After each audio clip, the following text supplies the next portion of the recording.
Thank you. Okay, so if we get started, because we've got a packed agenda this morning. So firstly, I will give a brief overview of the project. My colleague Amy Knight will showcase the first resource, the Good Practice Guide. Michelle Richey, lecturer in Entrepreneurship and Technology from Loughborough University, will give a presentation on Hoping to Grow. We will then have a quick 10-minute comfort break before starting back to hear from Canis Hamill from EUEI, who will present the second resource, the online assessment of entrepreneurial potential. We are really excited for Nour Mouakke to join us, and he's going to share his journey of coming to the UK as a Syrian refugee and becoming the founder of Wizme.com. Planning from Term will present the multimedia teaching resources. We will then move to breakout sessions, which will be hosted by Fatma, Maria and Amru, who will share their stories and area of expertise in creative, fashion, social and service entrepreneurship. And we'll give more details on how to choose your breakout session later in the programme. Okay, so if I get started introducing the Better Futures project. So Europe has received more refugees in the last 6 years than at any time since the end of World War II. The majority are young people. Ensuring their effective integration is a significant problem for most European countries.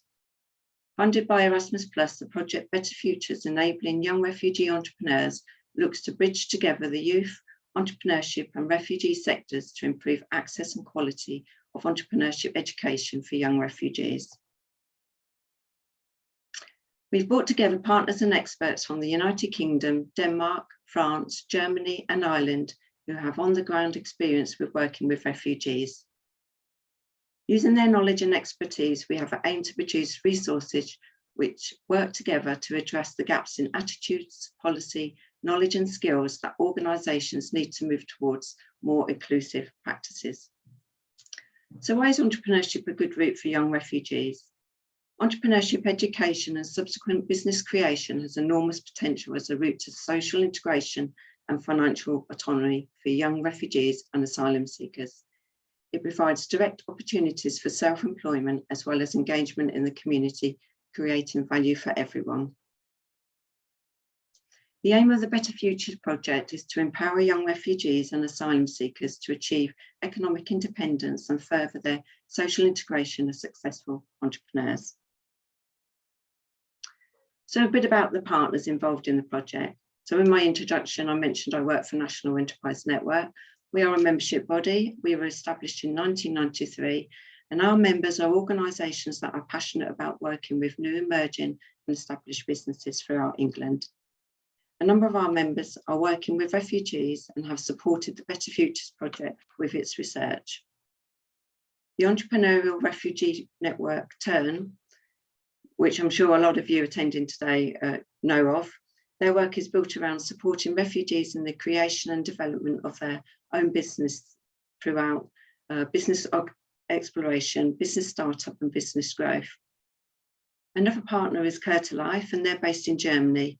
They specialise in fields of intercultural communication, and their areas of specialism are refugee support programmes working with local initiatives. Another partner is Voices of Young Refugees in Europe via. They are based in Strasbourg, and they were established in 2008. They were created by young refugees for young refugees, and its work focuses solely on the social inclusion of young refugees and on ensuring they are given a voice to participate actively and effectively in society. Sorry. Go back to that. Another partner is Momentum Services, Marketing Services, and they're based in Ireland. They are a training and development organisation which develops progressive learning programmes and platforms for non-formal education and enterprise organisations. And the last partner is European E-Learning Institute, EUEI, and they specialise in the creation of powerful online platforms, immersive educational environments and provision of resources and tools to create truly valuable learning experiences. So between all partners, there is a wealth of knowledge and experience. So what have we learned over the last 2 years? Entrepreneurship offers a viable pathway to integration and inclusion. Refugees possess many of the skills and characteristics of great entrepreneurs. Entrepreneurship is a powerful means for refugees to regain a sense of autonomy. And entrepreneurship, business ideas, skills, knowledge, know no boundaries. So today is the official launch of our project resources, and they're all available on the website betterfutures.how. They're free to use and they're open resources. So we have developed, firstly, the Better Futures Best Practice Guide, secondly, the Better Futures Entrepreneurial Assessment, and thirdly, the Better Futures Refugee Entrepreneurship Teaching Resources, which we're all going to hear about today. I'll stop sharing my screen now. What I'm going to do is hand over to Amy, and she's going to take us through the first resource. Over to you, Amy. Thank you, Carol. Right, sorry, Amy, can I just mention that if anybody's got any questions, if they want to use the chat function, and we'll keep a check on that, and we can raise any questions with Amy when she's finished. So right, over to you, Amy. Thank you. Thank you. Okay, can I get a thumbs up if everybody can see my slides? Awesome, thank you so much.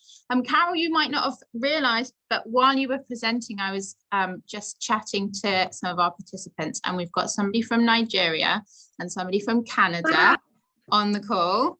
So welcome everybody, thank you so much for having us.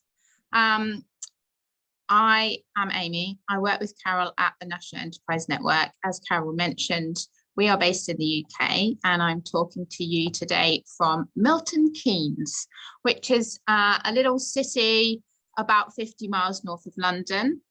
And I'm going to be presenting the Better Futures Practice Guide, and it's designed to help those working with refugee entrepreneurs encourage and enable their full participation and help them develop as entrepreneurs. So there are 22 best practices in this guide, and it's all about reaching young refugee entrepreneurs, teaching them and tailoring the education programs that you're delivering already to make them more inclusive so that refugees can take part. And just a reminder of some of the barriers that refugee entrepreneurs face. They might have limited access to finance in setting up their own business. They might be struggling with some mental health challenges. They may have less industry experience than a native person in this country. Language barriers are obviously going to be a challenge for them. They may suffer racism and xenophobia in the country that they've travelled to, and that's obviously going to make it far more difficult for them to establish themselves as an entrepreneur. They may not have much of a support network around them, which is why entrepreneurship education settings are as important for the community aspect of what we offer, not just the education itself. The refugees may have difficulties in securing operating premises. They may struggle to demonstrate their educational attainment. So it might be that they're actually very well educated, but they have no way of proving that when they come to a new country. And there may be some differences in how gender roles vary between cultures, and that might also present a barrier for them. So what this practice guide is going to do to the educators among us is going to challenge our thinking. It's going to challenge you and your colleagues to reflect on the conscious or unconscious bias or discrimination or exclusion. And that's not to accuse anybody, but we've all got a level of unconscious bias. So the more that we can talk about it and be open about it and be prepared to learn, the better. The guide is going to encourage you to adapt what you're offering to entrepreneurs already to make them more inclusive. And that might be physical adaptations to the learning spaces. It might be things to do with language. It might be getting the right balance between online and face-to-face. And it's going to help you to reimagine how you design your programs going forwards. In the National Enterprise Network in the UK, we're amazed all the time by how many of our members are working with refugees every day. So it's fantastic that entrepreneurship is being taught to newcomers in all of our countries. But there's plenty of work for us all to do to make the programs as inclusive as they can be. So just to recap, the practice guide is geared towards the business advisors, the trainers, the educators, but entrepreneurs who are on the call right now, you're really, really welcome. This is going to be really interesting for you. And when we get later in the session, when you have an opportunity to share your ideas, we absolutely want to hear from you as well. So we're not going to go through all 22 right now. That would be far too long-winded. I've picked 4 of these best practices, and having come into Better Futures project relatively late, I feel really privileged that I'm the person that gets to present this to you, because so much hard work has gone into it from all the European partners. And each of these examples that I'm going to share, it's got proof grounded in one of the partners actually demonstrating it. So it's not, this is not just theory, this stuff really works. So first of all, we're going to look at skills assessment. I mentioned when I was talking about possible barriers for refugee entrepreneurs that sometimes they might be really well educated, but they can't prove the level of attainment that they've got to. So different qualifications might not be recognized in different countries. It might be that they've done lots of studying, but not within a formal education setting. So that's obviously going to be trickier to relate that to qualifications that employers might want to see in a different country. And if they've been through a really difficult time in leaving their home country, they're not going to worry about carrying their certificate with them to prove what course they took. So what can we do about this? Well, we can work with local colleges to help refugee entrepreneurs get a certificate that is recognised in the country where they want to set up their business. We can help build their self-esteem and their confidence. And I mentioned about the community aspect of what this project is all about, and building up people's confidence is proven to help their learning capability, and encouraging them to engage in lifelong learning. So not to give up and think that they're too old to study or too old to get more qualifications. We can all be lifelong learners. And I've got an example here. So Mentor is an organisation in England, one of the National Enterprise Network members. And this lady, Monica, I'm just going to read out her quote. She says, we've got people from the Democratic Republic of the Congo, Lebanon, Palestine, Syria, Uzbekistan, Egypt. They're from a wide spectrum. A lot of these individuals are fleeing all sorts of situations, whether it's persecution or political asylum. Some of them are doctors, lawyers, they are professional people. They are going out there saying, hey, I'm here, I want to help be a contributor to the economy. So just a reminder, really, this guide is full of brilliant quotes like that from people that work day in, day out with refugee entrepreneurs. So I hope that when you get a chance to look at the guide, you'll really enjoy reading the quotes. And certainly from National Enterprise Network's perspective, we're really proud of how involved everybody in our network has got in the Better Futures project. And I'm sure a lot of the other partners would feel the same way. The next one I'm going to talk to you about is social entrepreneurship. So the picture on the right here, this lady's name is Eman. And if we had been able to go ahead with today's event in person, we would have been hosting it in London, and Eman would have been providing lunch for us today. So I thought it'd be quite nice to include her, because she's a refugee. She set up her falafel business, and there's just one example of the way that food can bring people together. It can create opportunities for refugees to integrate into the community. And running a food store is a great way to learn business skills. So in the guide, there are some examples of where organizations have created this kind of learning and skills-based opportunity for refugees, particularly in Ireland. This Restart program, they're selling food every Wednesday on a university campus, and refugees and asylum seekers are operating that store and getting fantastic skills out of the process. Considering high-tech opportunities. So we've all coped with Zoom, haven't we? But there are a lot of technical advances which are making refugees able to move into sectors of commerce that we may not have thought of before. So particularly young people, they've got an aptitude for technology, and we're going to hear later on from Nour, who founded Wizme, and it's an events-based platform, and I'm really looking forward to his talk later on. So just to remind the educators to keep thinking of opportunities to bring tech into the training programs that you develop for refugees. And now to make the physical learning spaces more inclusive. This is a really nice part of the guide because it just gives you ideas of how to change things up in your teaching environment.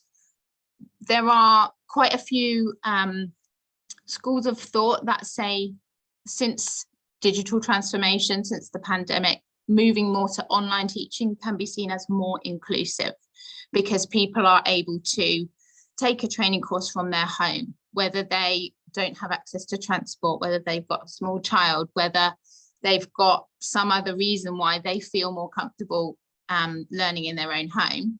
However, when we're talking about integrating people into community and helping them overcome social and language barriers, face-to-face learning obviously still has a really important place.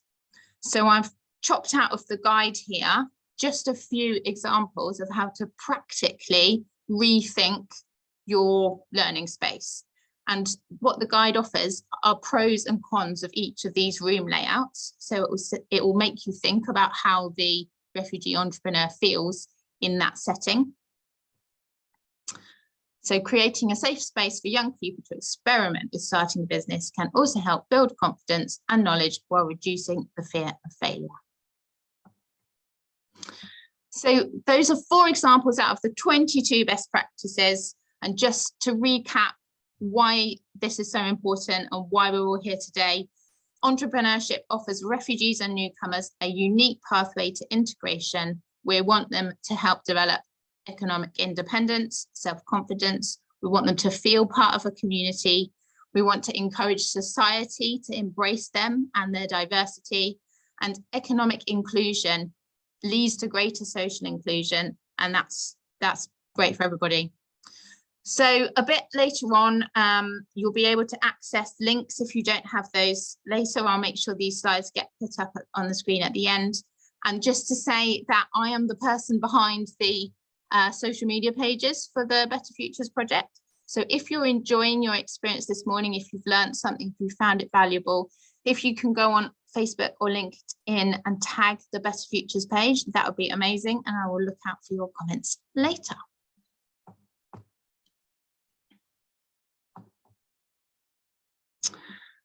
Right, are there any questions before we hand over to the next speaker? Okay, so having a look through, Amy, nothing has come through yet, but thank you. Oh, Kim wants the QR code back on. Yes, Kim, sure. Let me put that back up again. Okay.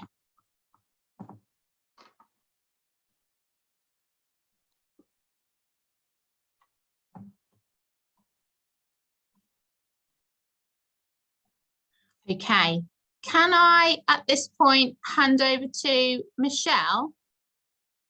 Are you ready, Michelle? Hi everybody. Yes, that's fine. Thank you so much, Amy and Carol, for introducing the event and for giving me the opportunity to speak. I've just put in the chat, but it's worth repeating. What a brilliant resource. And for those of us who've been around and working in the space for a while, it's just such a well thought through, fantastically crafted addition to this arsenal of tools that we need to be able to empower the people we're working with and empower ourselves to do this kind of thing. So before I launch in to chatting, I'm just going to try and share my screen, because I do have so that you don't just have to look at me the whole time and listen to me talking away. I've got some slides as well to accompany what I'm saying. So let me just share. If I share my actual screen, then I'm going to just try and open my PowerPoint. Okay, and at this point I'm going to struggle to see you, so hopefully you can follow along and see me. Those of you in the crowd who know me well know that this online teaching makes me a little nervous, because technology often tricks me or trips me up, but I'm going to try my best for you today. It's great to be with you, and how exciting to hear that we're joining from around the world. So welcome to all participants. I've got the task today of just speaking around this topic and just kind of giving you a primer as to why it's important. So there's so many things. This is obviously such a topic that you can look at from so many different angles.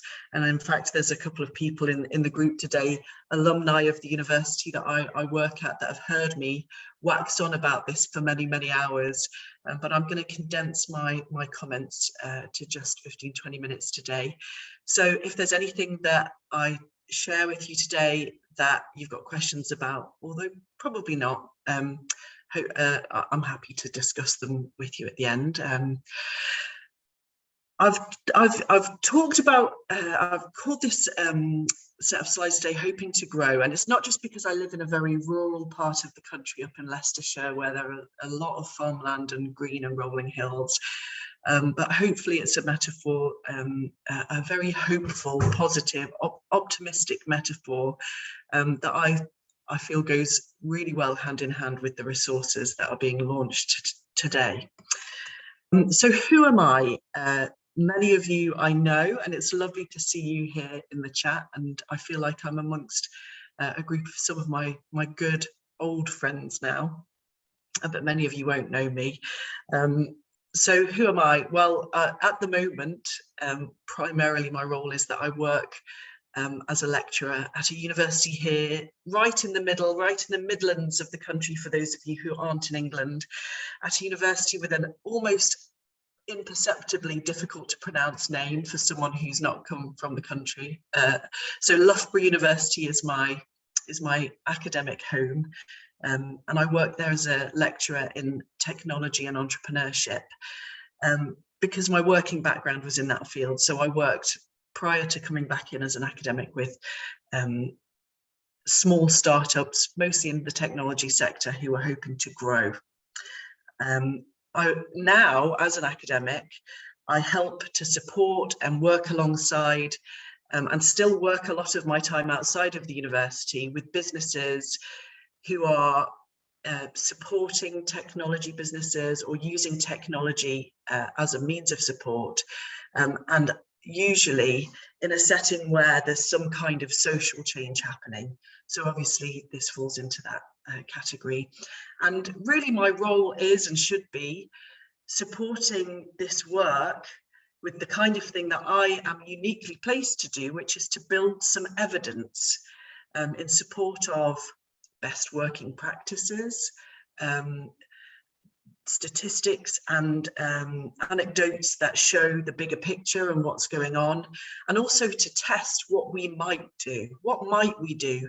We don't want to just describe the world as it is, which a lot of time we feel that maybe academics do, just describing what's going on out there, but we want to just test as well. What might we do that's different? And that really excites me, because it's about creating positive change. And I've tried, I would much prefer to be with you today. I'm sure you all would prefer that, to be down in London. We were going to go to the London campus of the university, actually, and maybe we'll have a chance to do that in the future. But I've had to mostly imagine who you are I'm speaking to you today, and I hope I've done a good job. But I have imagined that you as a group mostly are, perhaps you are some of the people that this initiative aims to support. You still, unlike me, fall into the category of being a young person, and perhaps you're dreaming or in the early stages of starting up a business of your own, which is an exciting journey to be on. Perhaps you are one of the people who also finds this work to be very inspiring and worthwhile, and you are working in some capacity in the business sector to support people through this journey, the people who are taking this journey. That's who I've imagined you to be today. And so I've tried to, there's a lot of information out there, a lot of statistics that you can read. And if you're like me, you've probably read around this subject a lot, trying to get a handle on who are we helping, what are we talking about here, what is this business startup scene for people from a refugee background, what does it look like, why is it important? And I'm going to probably veer away from some of those statistics today because they're fairly well explained. We know that people from challenging backgrounds tend to be find it more difficult to get into different forms of employment, and many, out of necessity or just a preference for it, choose to start up a business. There's a lot of debate out there about the difference between necessity and opportunity, and whether it's even worthwhile debating, I don't know. But we're going to veer away from some of those statistics today and look at what's valuable and what grows, which I hope will be a useful way of speaking about it. So I'm going to start today by talking about someone who you may or may not recognise, and you may or may at first think is maybe relevant, maybe not. But this, I don't know if you recognise this fella. Maybe if you are an avid watcher of TED Talks, you do. Or maybe if you've seen those adverts for masterclasses that pop up sometimes on social media, maybe you will have seen him. This is a man called Ron Finley, and back in 2010, he grabbed the world's attention. He lives out in South Central LA, and he described that place as a food prison. He was surrounded by liquor stores, drive-through restaurants. He had to drive 45 minutes there and back to get any fruit or vegetables that hadn't been pre-packaged and shriveled up and covered in pesticides. He felt that there's just no way for him or the people around him to live a healthy life. He called it a food prison. So one day he dug up the strip of land outside of his house, between his house and the street, and just started planting. You can see him there with his gardening tools. And he grabbed the world's attention. He was told that this wasn't legal to do. He was prevented from doing it and asked to desist and dig things up and put the grass back. And so he fought that injunction and fought to change the law. He started planting things along highways and asking people, come and pick this. This is for you. This is free. Pick good food, eat good food. We can plant things. We can resist these conditions that we're living in, and we can grow something for ourselves.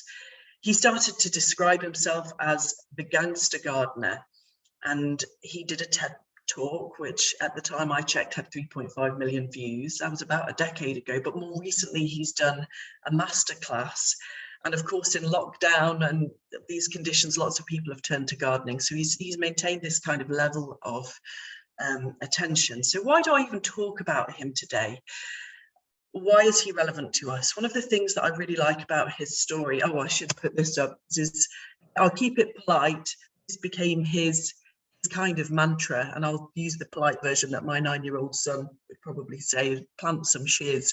He wants you to just plant something. When things restrict you, he says you can do something about it. And he defines the gangster not in that kind of way that you would notice from the movies, but as a way, as something that describes projecting strength on your own terms. And that was the first thing that really I related to in the kind of work that we're doing, projecting strength on your own terms, not being defined by the restrictions about you. And I also found it really interesting that he was growing things in places that people didn't expect, that people didn't associate with growth. And I can think of and draw a lot of parallels between his activities and the group of really inspirational startups that we have the privilege to work with and support.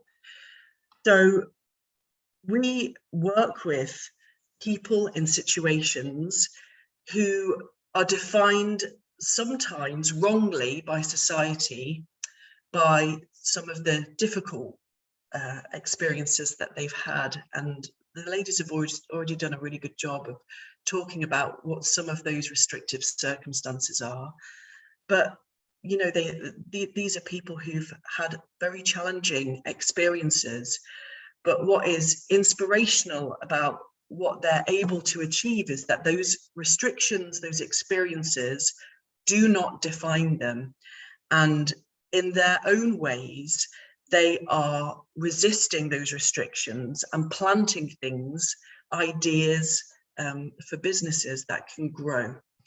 So I'll draw this analogy out by showing you two of the people, and I want to just reassure my friends from Turn, I've worked with you a long time, but I'm going to leave your examples to you, so I'm sure you will have some examples and stories later on from the programme down in London and across the UK.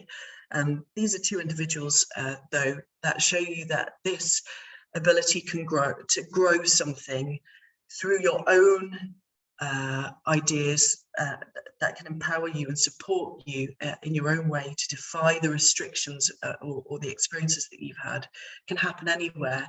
So the gentleman at the top, someone I've come to know very well, his name's Innocent. He was a student in Burundi at the University of Burundi studying chemistry, and he had to flee Burundi. There were threats to his life, and the background, the details not so important, but just the fact that he had to leave his studies behind and flee. So he found himself in a refugee camp in Kenya, and really just wanted to support himself, didn't want to be reliant, as so many people that we meet and work with, and even ourselves, if we were in that situation, wouldn't want to just be long-term reliant on someone else for a living. So he looked at what was available in the area and what he might use his skills to do, and found that there was nowhere locally that made soap. So he taught himself with his chemistry skills and some equipment he could get hold of, and began to make soap and sell it to local agencies. This all of a sudden, and we know where our collective story has taken us recently in pandemic times, became incredibly important because coronavirus hit and we were all advised to wash our hands as part of these safety measures more often in a camp that was hard, because the usually it's very restricted in the goods and services you can get, and in pandemic times even more so. So he became the only maker of soap in the camp, enabling people to wash their hands and stay safe. He has grown that business, which is called GLAP Industries. God loves all people is what it stands for, which I really love. And he employs 42 people in the camp, and is still looking to develop himself, as so many people that I have the privilege to speak to and work with are still looking at university, still developing himself, and moving along. In fact, what was really one of the details I found great about his story is that when he noticed there was a high demand for soap, he lowered his prices. He didn't put them up, he lowered them. And so often we see from people who've experienced challenges in their own lives, their empathy, their sense of others is very heightened, and they want to serve and help their community. So he would give some soap free to vulnerable people, elderly and disabled people, and he lowered his prices for everyone else. He wanted everyone to have access to these things. You know, his business is inspirational. It's not unique in that area. And what's interesting about that area of the world is that you can see that all over the place. There are people in the camps, there are people doing this, they're growing things, they're planting those seeds of growth and growing things to support themselves. And it's been estimated by the World Bank that out there, entrepreneurs who have refugee backgrounds contribute $50 million to the local economy. So important in an area that is still developing its connections and developing economically. The second picture you see there is Majd Mashawari. I wonder if you've seen or heard of her before, if you've been looking at stories and examples of these kinds of inspirational businesses. She grew up in Gaza, so she grew up in these kind of conditions of being locked out from the rest of the world, living with refugee status, and living in an area that was beset with war and struggles. She recalls as a child, she couldn't even, she saw a picture of an aeroplane and didn't even understand what that was, didn't really have a concept of the world outside of this very challenging place to live. And one of the things, so she studied as well, highly educated as a civil engineer. She knew as she was coming up to graduation that if she carried on like other graduates, she would end up unemployed, because she was both a woman in a culture where women stayed home, but also it was hard to find work. So she knew that she and her colleagues, she encouraged them, we have to do something for ourselves here. So they noticed that one of the restrictions for their community was that although a lot of buildings were destroyed, it was very difficult to get building materials. And her business, and she used her skills to use the ash from the buildings that had been destroyed to create bricks to regrow. And that's what she's holding there. She set up a business called Green Cake. She's since set up other businesses as well. But those bricks that you see her holding are made from the ash of the buildings that were destroyed by the war in and around her community. So since starting that business, she has been able to come in and out of the community. She tends to go back and she wants to rebuild, but she's been outside for education. She started other businesses that deal with some of the other problems that her community have with intermittent electricity. So inspirational stories, and you can see from both accounts that what we talked about earlier on about the kind of social motivations of businesses, their social inclinations, is really true. It always plays out. When you've been close to need and you've experienced that yourself, what we see across this this kind of group of entrepreneurs is that sense of what others need is really heightened, and those are the opportunities that they often look at, as well as supporting themselves with their these livelihoods, and they want to support others, and these are the things that can grow. There's so much more than just potential for profit in these businesses. Of course, when we talk about what can grow, that's the first thing that we talk about, because always within a business there has to be a mechanism for creating a profit, and that's what makes some of these livelihoods, these businesses, sustainable. So we have to attend to that side of things. But speaking to the business community that's here today, we also have to slightly readjust our thinking, because pushing people along, I used to work in an accelerator program, as I said before, and driving towards that as the end kind of goal misses some of the additional value in these businesses. And other sides of the business that we need to talk about. So the profit is one thing that grows, and that's really important. But there are many other things that grow if we're thinking about our Ron Finley metaphor of things that grow as an act of resistance, as an act of empowerment. And one of the things that immediately struck me when I was first working with Turn, they were the first wonderful group that introduced me into this this business movement, and I had the chance to speak to some of their entrepreneurs who were very generous with their time and allowed me to buy them a cup of coffee and learn about their experiences. And what struck me almost immediately was, yes, this was about making a livelihood, but this was about so much more than that. It was about growing confidence again after restrictions had knocked the wind out of you a bit. It was about growing skills and understanding, you know, getting to know, if you've changed into a very different kind of context as you've resettled, getting to know that culture as you grow your business and you investigate the market, your understanding of the place you're in grows, your confidence grows. I mean, at a very basic level, your language skill can improve as you speak to local people. So there's all sorts of things that grow, and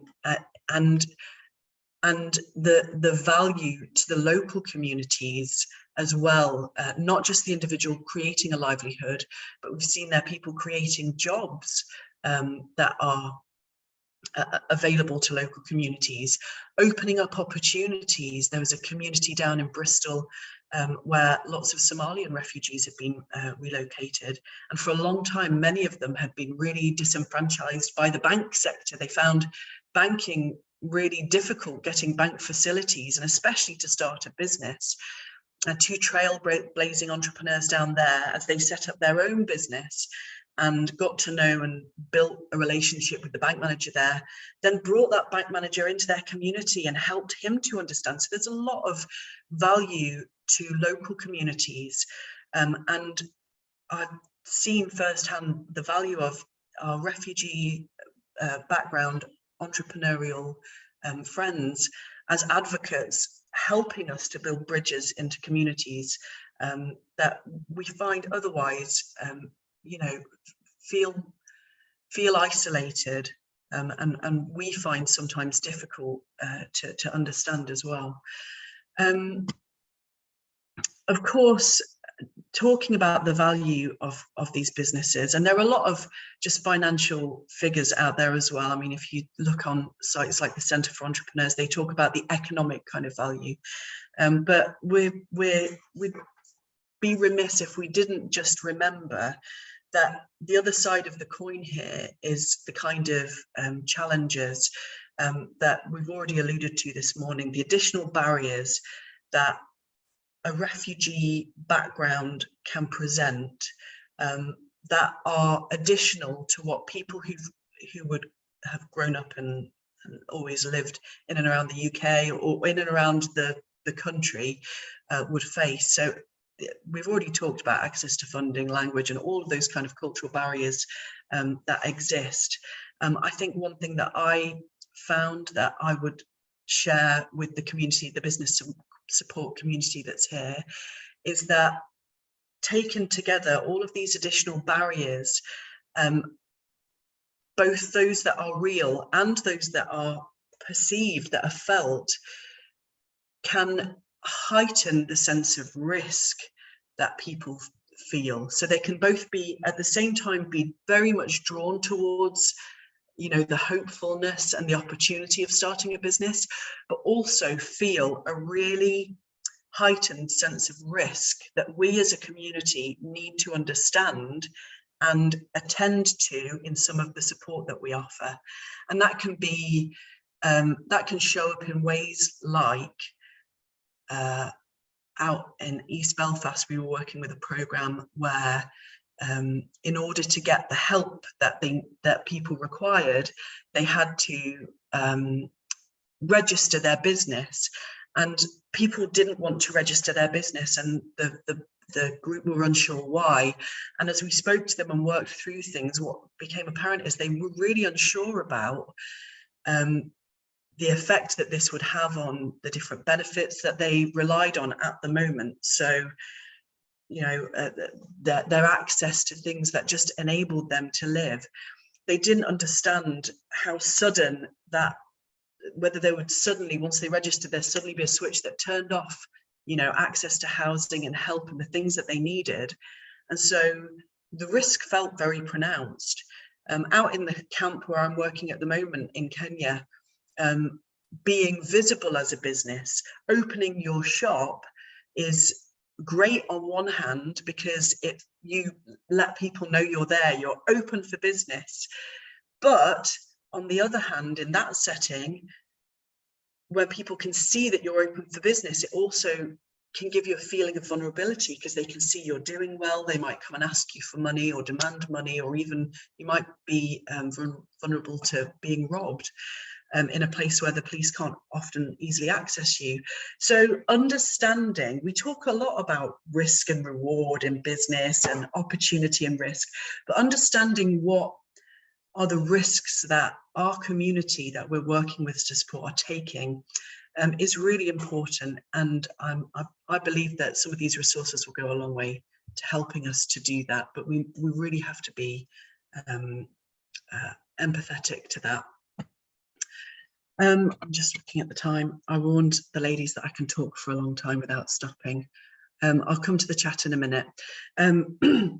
So there are a lot of resources out there and a lot of research out there singing the same tune now. There's a huge opportunity to support people from a refugee background who want to start a business, and there's so much value to be gained from that. Some of the things that that we've learned that I'll just summarize quickly are that mentorship is important, really vital in this process, and that where people are these founders are able to access a mentor, it can make a tremendous difference to the sustainability, to the success, to how quickly they're able to get out there and to the growth in confidence that they feel. So for those of you who are starting up, who are just getting going, find yourself a mentor through Turn, through some of these schemes, through even through your own network, people who are willing to help you. It makes a huge difference. I use the collective term we, because there's many here today that I work with, really advocate the kind of targeted support that's the focus of today. That for many reasons, people with a refugee background, especially when they've are newly resettled, find it difficult to keep a pace with the push that the conveyor belt that a mainstream accelerator can be. So targeted support is really important, and the evaluation that you can see there on the screen calls for that. And just as in our growth analogy, Ron needs the tools and the seeds to grow. We need to think about how the people we're working with and supporting can access the things that will allow them to grow. You know, one of the things that we read about a lot are things like finance, funding through a bank, or the kind of growth finance that other entrepreneurs can access, can be hard to access for people from a refugee background for a number of reasons, and all sorts of other tools. So I applaud National Enterprise Network and the group here today for pushing forward, for making these tools for growth more accessible. And there's a lot still that we can do. So I'm going to park my comments there, and thank you so much for your attention. I'm going to stop sharing my screen now, but I believe we have a couple of minutes left where we can maybe ask some questions, if we have any. Yeah, thanks, Michelle. That was really inspiring. God, it was really great to hear the stories about Ron, Innocent and Madge. Really great.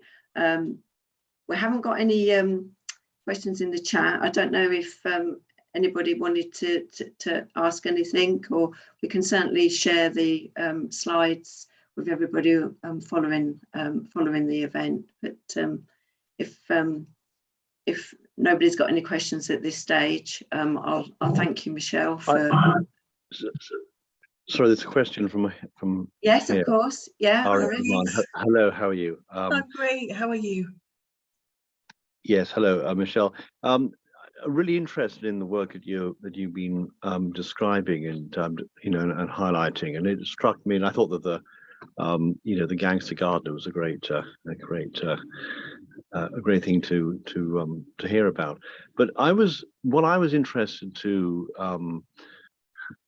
think about is, how is this, and maybe this is part of the discussion, the breakout or other sessions today, but this morning, but how is this connecting into getting the message across in entrepreneurship education that we need to be much more proactive in telling the story about a more inclusive vision and reality for entrepreneurship. You know, for example, a lot of the examples which you've just been giving this morning, most universities, when they talk about entrepreneurship, do not talk about those people. Yeah. No, And you're it's absolutely right. not just refugees, it's also, this is true for BAME communities. So I just think there is work to be done in this area. I mean, I'm part of an Enterprise Educators UK working group, which is looking at this amongst other things, but I'd be really interested to get your thoughts on what practically could a community like the Entrepreneurs Educators UK community do to take some of this insight that you've got and some of these learnings and apply them in multiple ways, whether it's in terms of teaching, whether it's in terms of supporting business, business support, linkages with entrepreneurs, whether it's through the visibility, because we know that one of the big things that holds refugees or minority communities back is just the visibility that they get. There is a narrative that gets talked about them that isn't always accurate. So I'd just be interested to get your thoughts on that, because I think my sense of it is, I mean, this working group from Entrepreneurs Educators UK is very new. We've only really met once just before Christmas, but there is a door that's opening, but I think they need to be directed with good ideas, and you have some of those. But given that you work within higher education and you're also working in the areas that you've outlined, I'd be interested to get your ideas. I'm not sure whether this is part of the objective in the breakout, but I thought I would just surface. And I'm a senior lecturer myself at Bloomsbury Institute in London. Thank you very much. How lovely to have you join us, and nice to have a fellow academic on the call. Brilliant to meet you, Arif. We should connect after the session for sure. Yeah. I think there has been a related but separate stream of research for a while on and different terms go in and out of fashion, and how we treat this goes in and out of fashion. And what is seen as the right terminology and the right way of looking at it at one point becomes the thing that you want to avoid in the next point. So groups have been described as minority groups or disadvantaged groups or BAME groups or ethnic minority groups for a long time. And I think it's probably the job of academics to grapple with what the label, and probably the job of the group today to just grapple with the practice and what we can do practically to upend some of the barriers. But I think education definitely has a strong role to play. And as part of our work through Centre for Entrepreneurs, we've been trying to, for a little while, to create a space for academics to join in what we call engaged scholarship. So we know that we sit at the intersection of teaching and practice. So where can we best support in disseminating and growing the knowledge base? So I can share links to that community, and maybe we can build links to the Enterprise Educators community for sure after the session in the breakout group. I also think that there just has to be some grassroots organising from academics as well, just as there is in the community. And this virtual room today is full of grassroots organisers. And in my own university, I have fought to have modules. In fact, I've got some of my alumni here today that teach this in a mainstream business course on international business. We're trying to mainstream it. We make grant applications for this kind of funding, and we just try and stay active and ask the right questions about how we can support the community. But that's always a work in progress, and we're always I use we because there's a loosely held together network of us doing this work for the past kind of 5-6 years, and some of us longer. So we definitely need to make those connections, Arif. But that's my initial reaction, to absolutely agree that there isn't enough representation. The other thing that we hear back, and actually we've got some entrepreneurs in the room today, and I'd just be really interested to know from you that there's some debate amongst my colleagues and myself at the minute about you know, whether refugee entrepreneurship per se is the way the group wants to be identified. These are just inspiring founders, and maybe what needs to change is entrepreneurship education rather than how we label and identify the founders. So people with different backgrounds and different contexts need different routes through, and then we celebrate the diversity and the inspiration that follows. I mean, just as a footnote in a sentence, as I say, the Global Entrepreneurship Network, which in fact I'm also an education advisor to, are very much now moving forward with an inclusive entrepreneurship agenda. And what you're talking about today sits very much at the heart of that. So they are very keen, not just within the UK, but also beyond. But certainly there is another key stakeholder here, which is Global Entrepreneurship Network, not just organizing a week in November, but actually working on other things throughout the year. And I think your work could very much feed into that. Thank you very much. Thank you, Arif.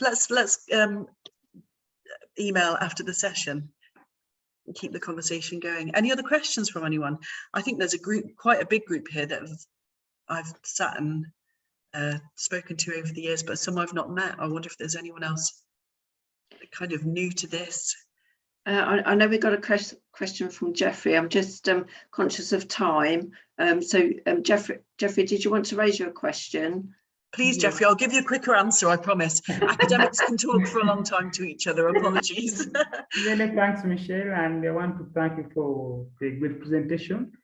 Me coming from this background, when you talked about Kenya, I'm actually right now, I'm in Kenya. I come from Ghana, but I'm on exchange program here in Kenya. I just wanted to hear your thoughts on these entrepreneurs. For example, if somebody who has started from such a constrained environment and he or she built up his business, he tries to sort of safeguard the children and therefore give them a more comfortable, sort of like comfortable life than he or she lived. And therefore, unfortunately, when he or she passes on, the business also goes along with him or her. So I just wondering, what could be some of your thoughts through that? What's some of the experiences of just passing a family business on? Yeah, that's definitely a contextual kind of dynamic. We see that a lot in and around the place we're working, the Turkana region at the moment, is that because other livelihood opportunities can be scarce, family members will all rely upon the business actually. But what we're seeing in the area that I work with, in all contexts, is that the business and the interests of the entrepreneur aren't solely in business, but there's a constant kind of education piece that goes alongside it. So they're constantly increasing their own education, but also educating others and workshopping others. I'm not sure if that is the way that it works in the setting that you're in, but a lot of the businesses that I have worked with in that region are very keen to kind of pass on practical skills. But the kind of family, the legacy to the family is not something we've looked at. And I think that's one of the weaknesses in the data that we've got at the moment is there's not, because it takes a long time to collect what we call longitudinal data, what happens to this business over the course of its lifetime and how has it passed on. For a lot of people, we take a snapshot, don't we? And that's kind of the weakness of some of the data that we've got available. If you're seeing that a lot in the area that you're in, Jeffrey, again, it would be great to catch up with you afterwards and talk about how we might understand some of that and you know, try and support families who need to pass those businesses on as a legacy. Thank you, Michelle. I'll get in touch. Thanks. Brilliant, Jeffrey. Nice to meet you. Nice meeting you too. Okay, thanks ever so much, Michelle. That's been really, really interesting and really inspiring. So thank you for taking the time to share all of that with us. Nice to meet you all. What we're going to do now is just have a very quick 5-minute comfort break, and then we're going to welcome Canis Hamel from EUEI, who's going to talk about the second resource for us. Okay, so if we just have a 5-minute break, if we can resume back here at 11:10, that would be great. Thank you.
Hi, Carol. Hiya, Candice, how are you? Yeah, good, thank you. Yeah. Have you had a busy morning? Yes. Yeah, and the internet's playing up to make things worse. So hopefully it stays stable for the next 25 minutes. Yeah, oh, fingers crossed, fingers crossed.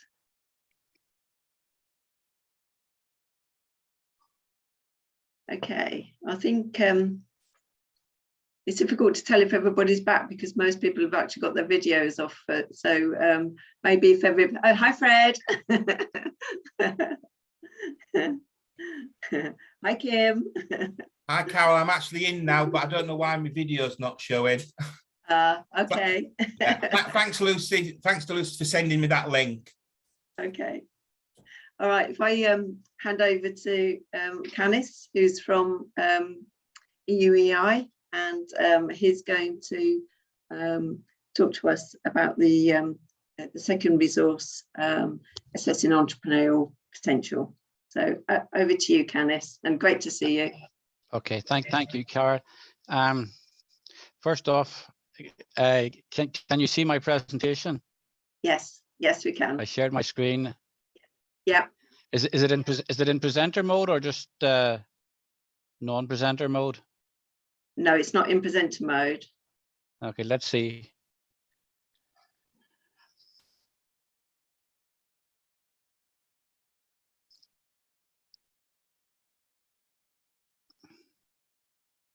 How is it now? It's still the same for me, but I don't know if it's because my internet's not. Yeah, mine's the same as yours, Carol. Okay. Okay, can you see it or not, guys? I am. Looks fine, Canis. We can just see what's coming up next as well on the left. That's all. I think it'll be fine if you want to carry on like that. Okay, let's do that then. So I'm going to take you through our output 2, as we call it, the Entrepreneurial Assessment Toolkit, which was developed as a second resource in the Better Futures project, which I'm sure you're sort of familiar with now from the earlier presentations. So what I'm going to cover this morning.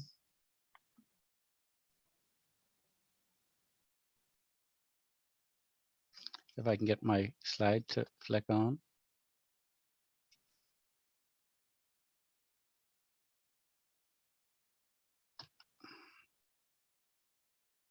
Sorry guys, I'm going to stop the share and start it again. Modern technology, it's great when it works. I'm admiring Nour's Zoom background. Hello. Oh, Welcome. Yeah, my little bank. Let's Hello everyone. Thank you. I had to be a bit of wizardy, right? Very cool.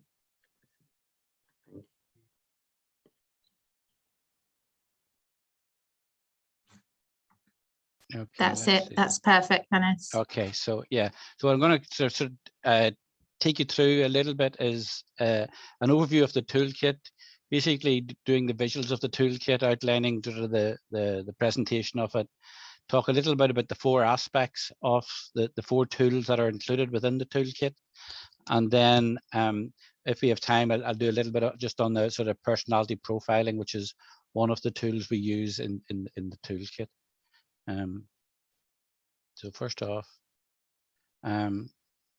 so this is the guide. It's available on the website. It's quite visual.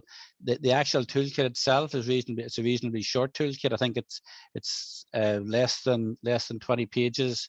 There is some annexes which bulk it up a bit, but the idea was very much to try to engage the entrepreneurship educator in tools which they can use to work with young refugees and young migrants, and I guess maybe even more generally young people with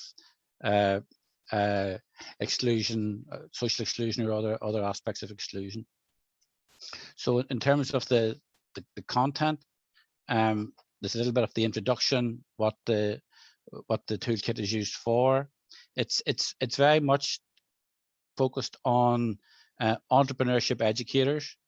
It's not so much designed for the young refugees themselves in their work, and it's also maybe working a little bit off the basis that these are entrepreneurship educators who up until now have not done that much work with young refugees or potentially young migrants.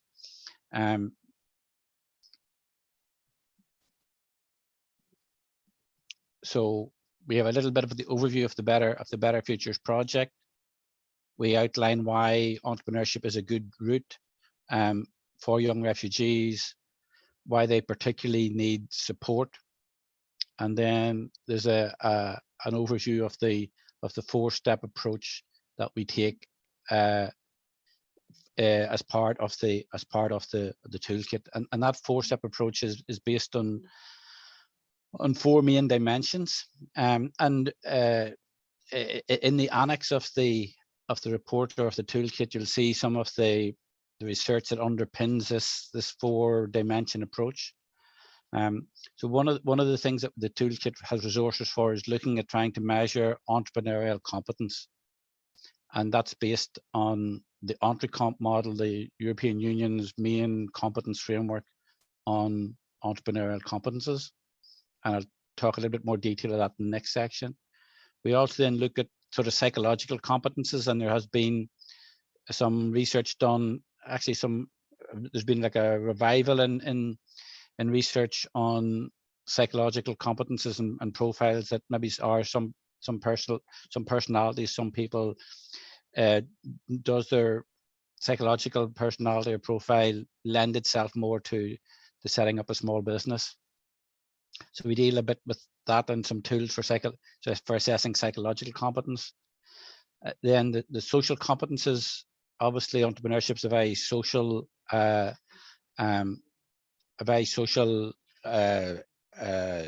endeavor, and those cultural and language and competences. There's a role play exercise to give the educator to work with the young refugee to give them ideas to their degree of competence in that area. And then the last aspect then is a questionnaire based on the young refugees or the young person's individual experiences and motivations. So there's 4 separate tools included within the toolkit, and the idea is that if the person you're working with, a young refugee, is scoring well or is performing well on these exercises, then they're showing a lot of potential for entrepreneurial competence, and then it's up to the educator how they can fast track them or how they then direct them on through mainstream entrepreneurship support or enterprise support. So that's the 4 stages. So the first one I'm going to look at in a little bit more detail is the Better Futures Entrepreneurial Assessment Tool. So this is an online tool which we've developed using specific software, which looks at the entrepreneurial competences in the framework of the EntreComp. The benefits: it's an online questionnaire. You could take the young person, or they can do it themselves through a series of questions where they rate at self-assessment, where they rate themselves in the various response to the various questions. There's also various boxes where they can highlight their own experiences in a particular topic. So maybe they have experience of a particular skill, or maybe they have some entrepreneurial experience from their home country. So there is that. It's not just a tick the box or rate yourself. There is some aspects of the tool where they are shown to back up their own self-assessment. From our pilot testing and from our own use, the actual time taken to use this tool is around between 20 and 30 minutes, depending on the level of detail that the person taking the tool goes into. The second tool then is the personalities assessment, and we primarily recommend there are 2 personality assessments which we suggest are useful. And some of you will probably be familiar with them. It's a 16 personalities online assessment. And again, this is we did not develop this particular assessment, but it's a well recognized and well validated or personality profiling tool. And it identifies that there are 16 personalities, and then it goes on and indicates that of those 16 personalities, there are 4 which would suggest sort of entrepreneurial, psychological, or personality type profile. And the four personalities which they suggest would lend themselves automatically to entrepreneurship are, there's one actually called the entrepreneur. So if a young person does this personality profile test and comes back with a profile that is the entrepreneur, that would suggest they are certainly psychologically or personality wise well suited to setting up their own business. There's one called the commander, there's one called the protagonist, and there's one called the advocate. It's based on some of the Myers-Briggs. It's a Myers-Briggs type quiz. What we do point out in the toolkit is that if they don't fall into these 4 categories, that's not that they're not suitable or they don't have a lot of potential for setting up a business. It's just if they fall into these 4 categories, it's an indicator that they're probably quite likely well suited to setting up a business. Another one that we suggest in the toolkit is Ocean's Big 5, and then we also have some links to other personality profiling tests that are online. The reason why we like 16 personalities is because of simplicity. It is the questions, the language used is simple and easy to understand. There's a lot of language availability. It's available, the online profile is available in 37 different languages, and it's been validated and peer reviewed extensively. So it has a certain substance to it. So that's the first thing.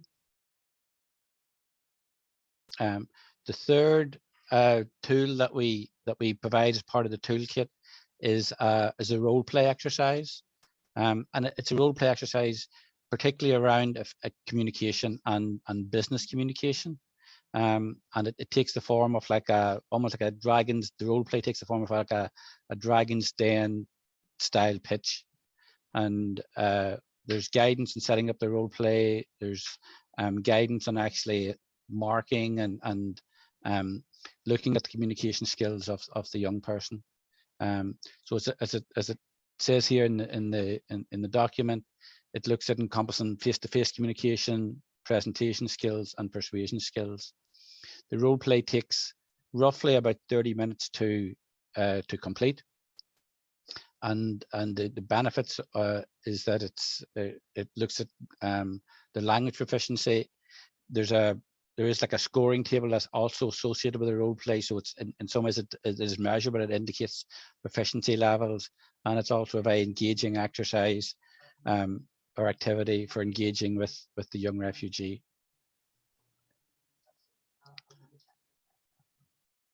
And then the fourth tool in the toolkit of the 4-tool toolkit is an experience and motivation questionnaire. And it's basically a questionnaire which the educator or business advisor can use to document and gain a better understanding of the experience and the entrepreneurial motivations of the young refugee.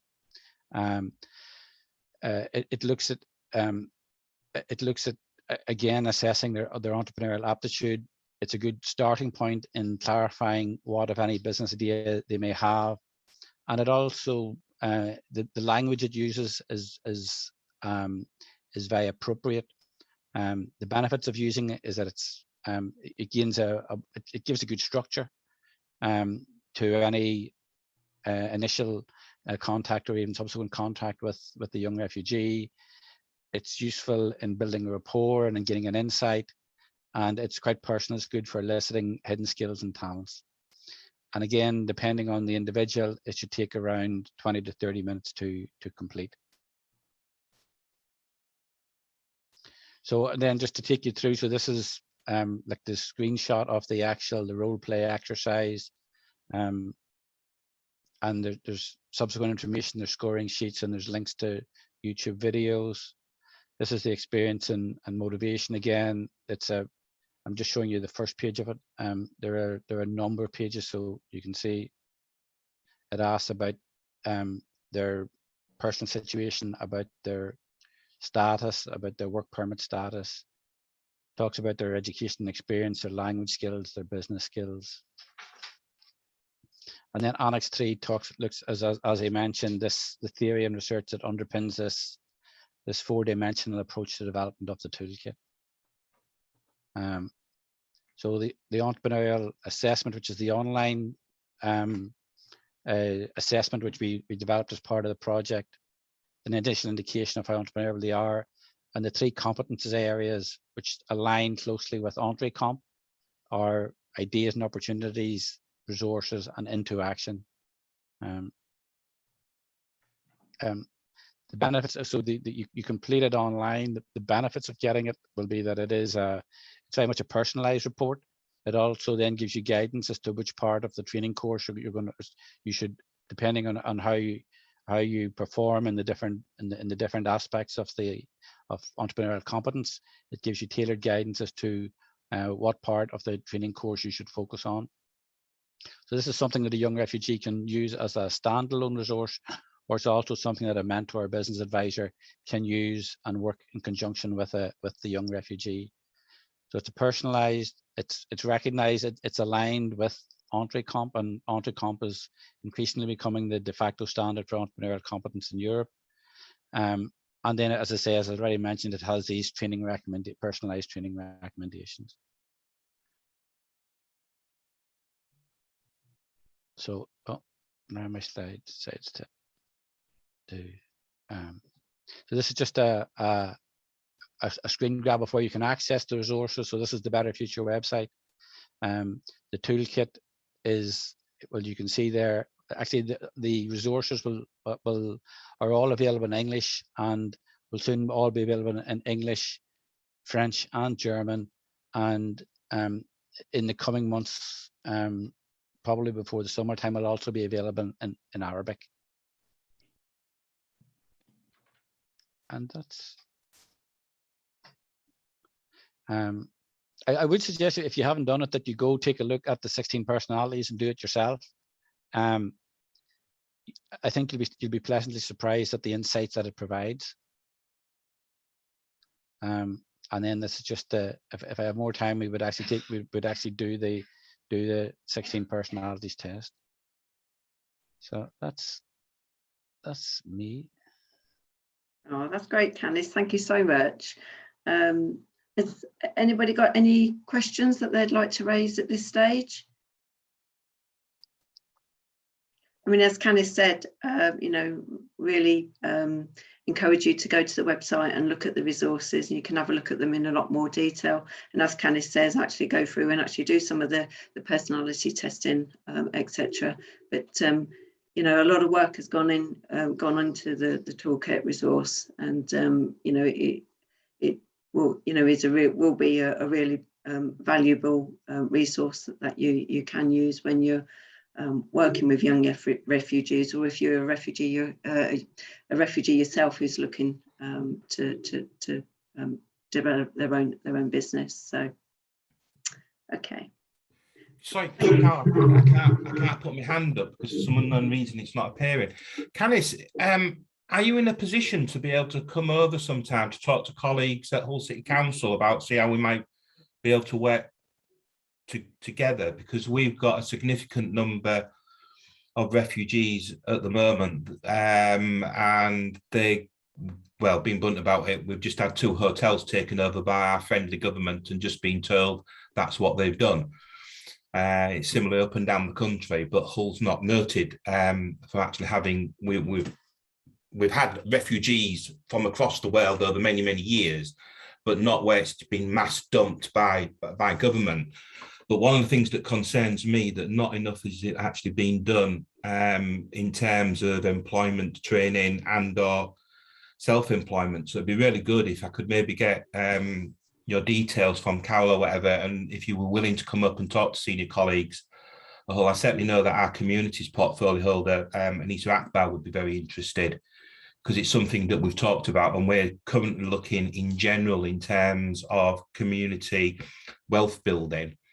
And obviously, if you see, I know they're not, but if you see the refugee community as a whole, it would be a very useful target group for us to work with, if that's at all possible. Sure, Charles. Yeah. Carol would pass you on my details, and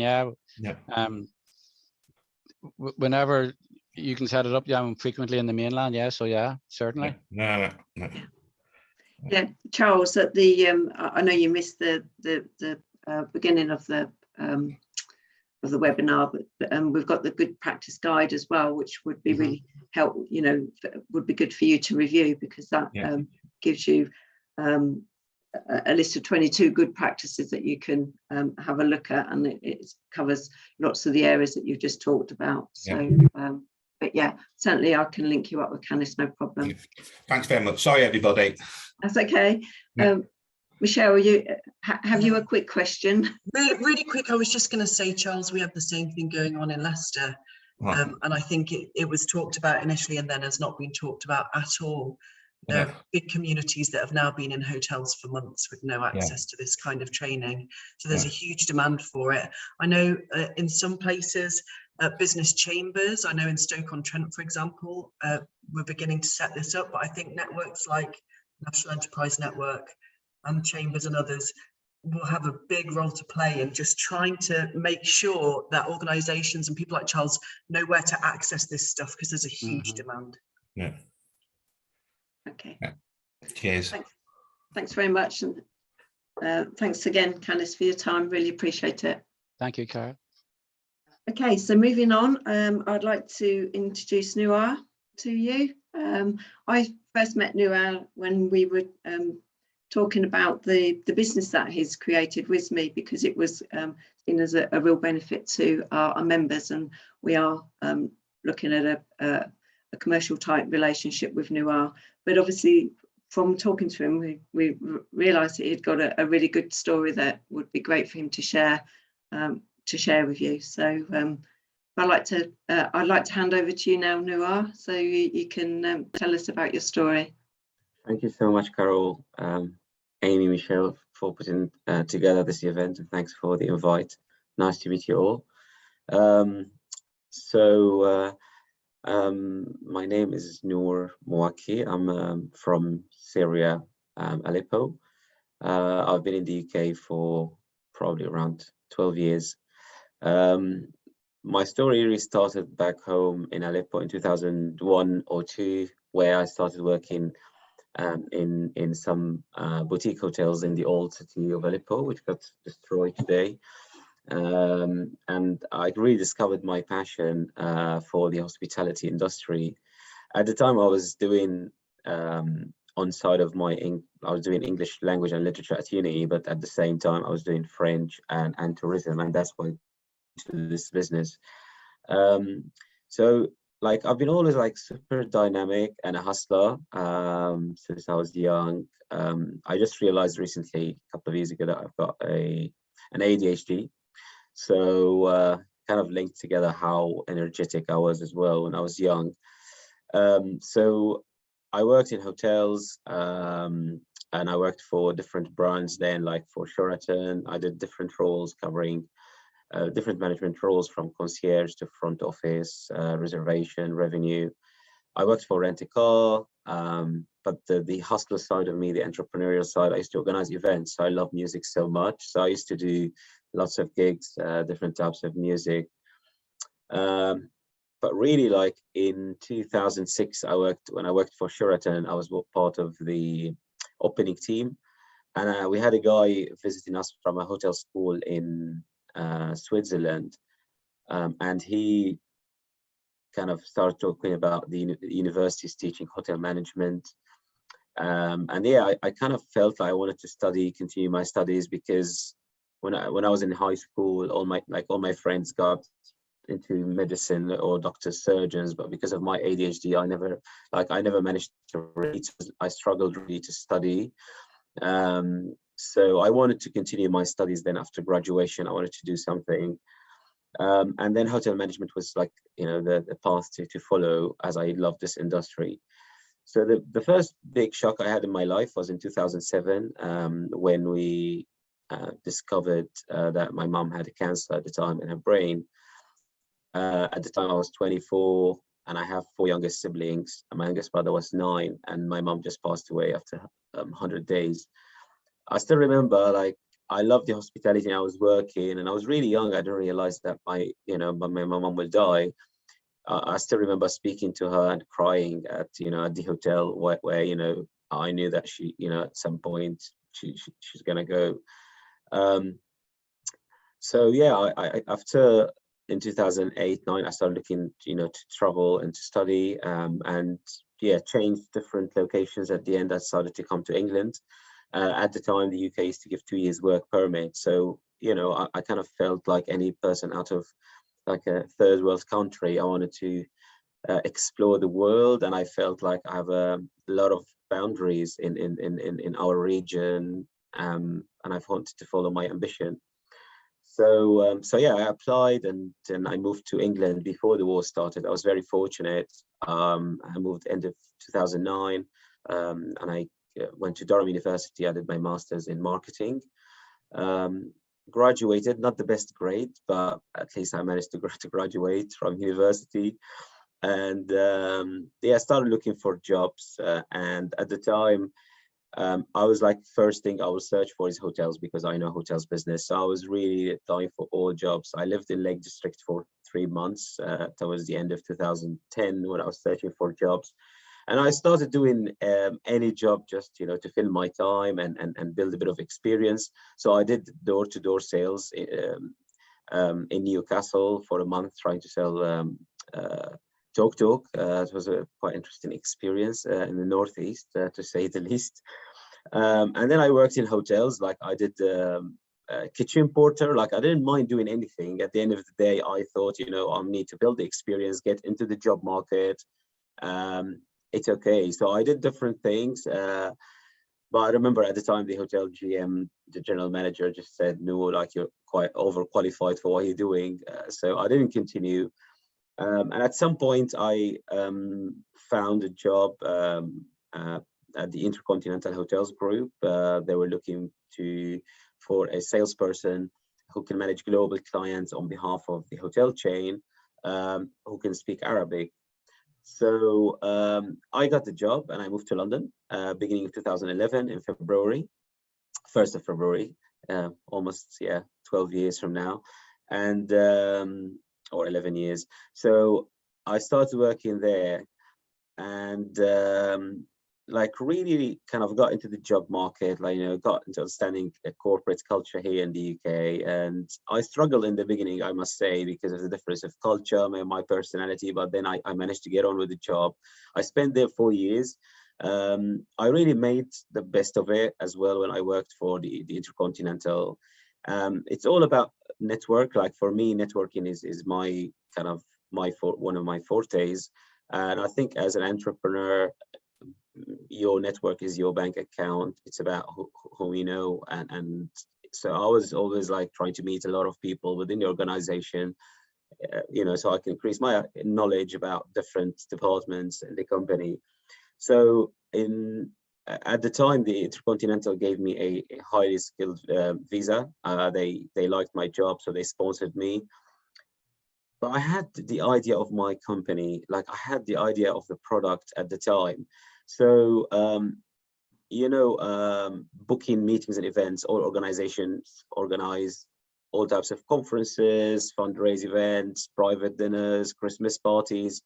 And the process today to book any kind of meeting still relies on emails and phone calls. It's a very lengthy process that costs money and stress to everyone involved, whether from the venue or people who organize the events.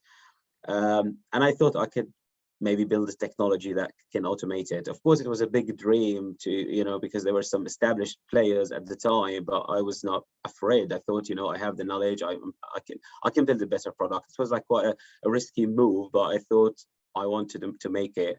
I think that's what, you know, part of our characteristics as entrepreneurs, we like to take risks. So I couldn't start it because my visa situation, as I was highly skilled immigrant, and if I needed to focus and quit my job, I couldn't. And the war at the time, you know, it was its peak in Syria. I just saw my family then in 2010. So just before moving to London and working, I was still working on my dissertation at university. So I saw my family, and that was the last time in 2010 in September. So yeah, so when I was working for IHG, I sacrificed my family, my job.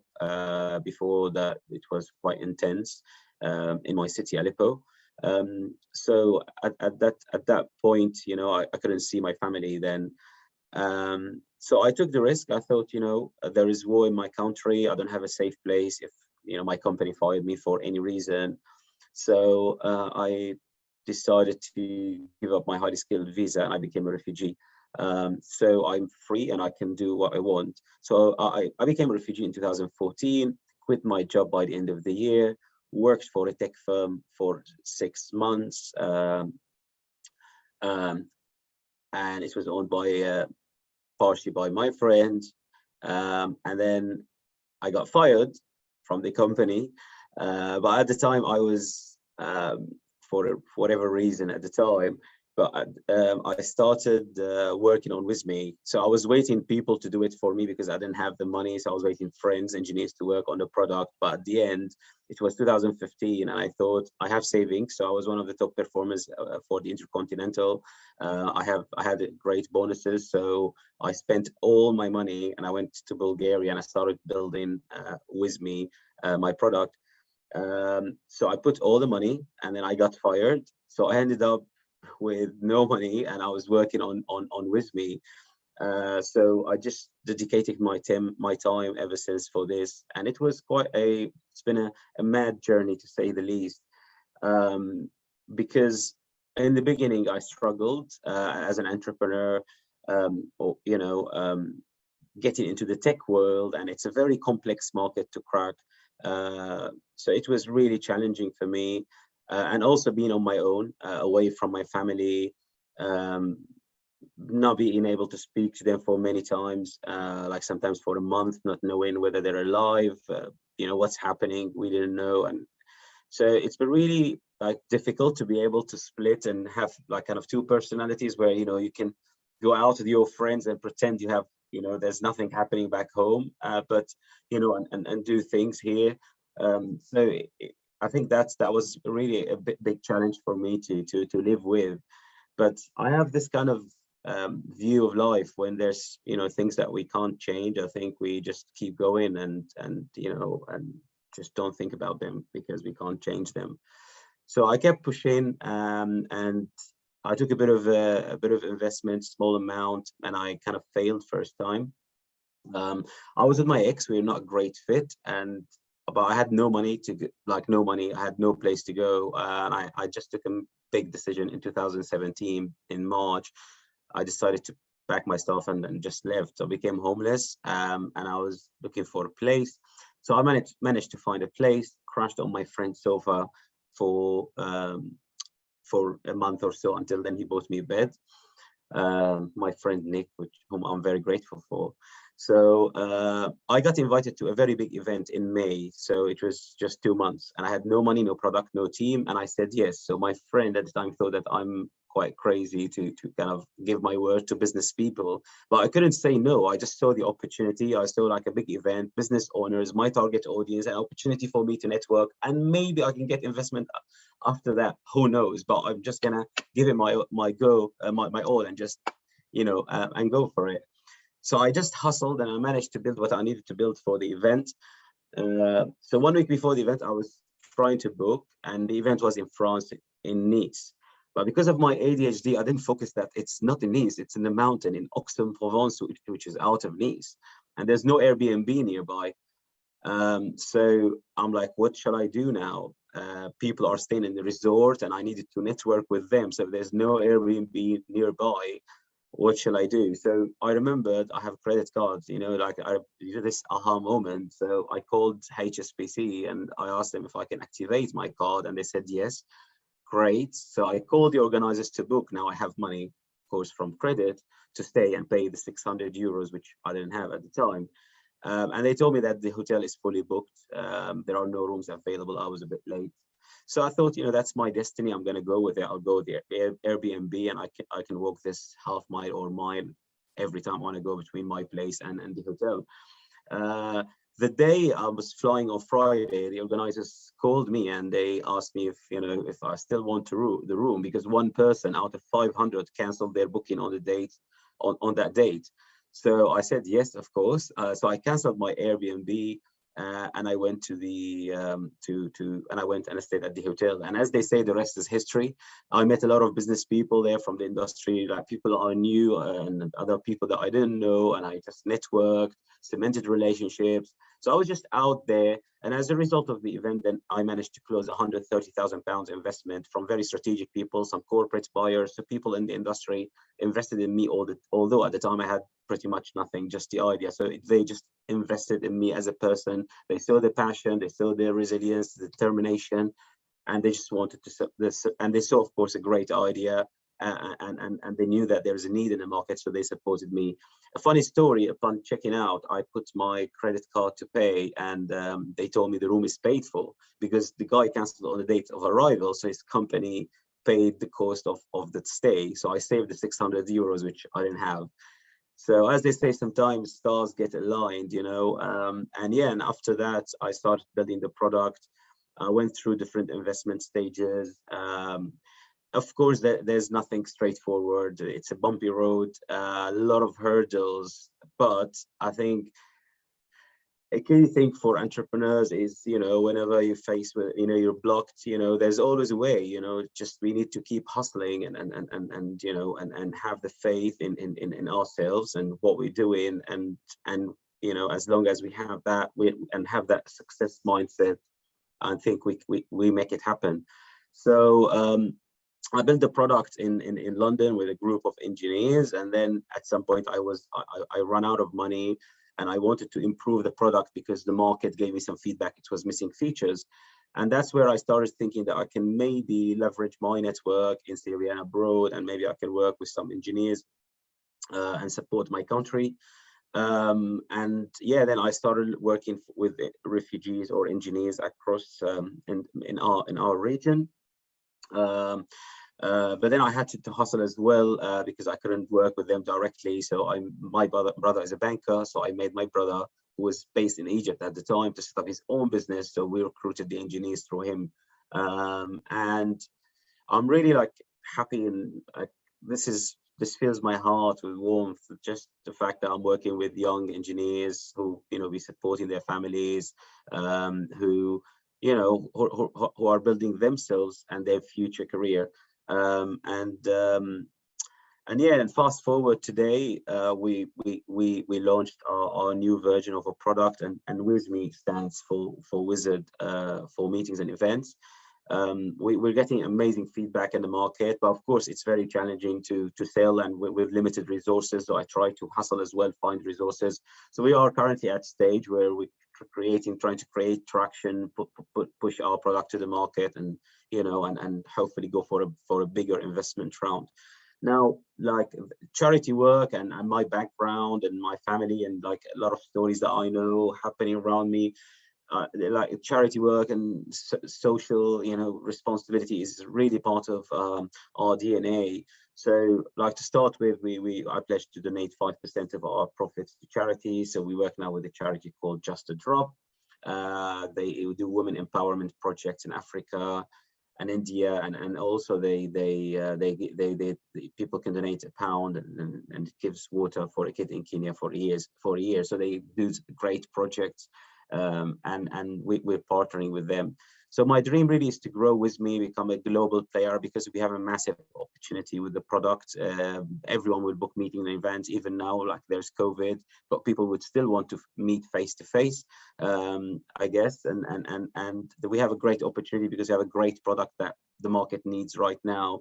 So hopefully, if we execute properly with Wizme, could be a great stage for me to do great things and you know, do I've got my philanthropic goals in life, you know, to support people in need, and I think there's amazing talent in third world countries that is totally not tapped into. So anything that I think in terms of bringing these talents and supporting them and giving them the opportunity.